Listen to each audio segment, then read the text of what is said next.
In today's video, I'm going to teach you how to view the CEX Screener in TradingView.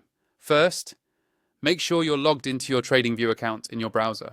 Once you're on the TradingView homepage, look toward the top or main navigation area and find the section for screeners. TradingView usually groups different types of screeners there, like stocks, forex, and crypto. For this tutorial, we're going to focus specifically on the crypto area. Click on the option that takes you to the Crypto Screener page. This is where TradingView lists different crypto screening tools.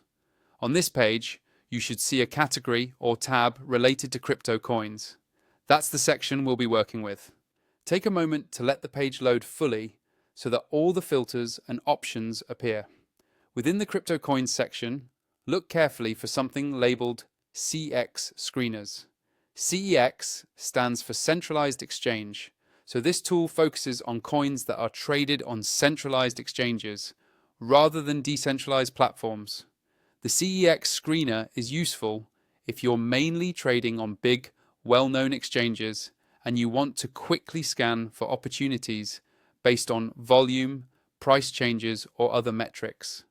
Once you've located the CEX screener option, go ahead and click on it. After you click, TradingView will switch the view to show you data specifically filtered for centralized exchanges. You'll see a table or list of coins along with columns like price, percentage change, volume, and other key stats. You can sort these columns by clicking on the headers to see, for example, which coins have the highest volume or the biggest price moves. At this point, you can start exploring and customizing the view. You might want to adjust the columns, apply additional filters, or change the timeframes to match your trading style. Take your time to get familiar with how the data is presented, because this layout is where you'll spend most of your time when using the CEX screener for your analysis.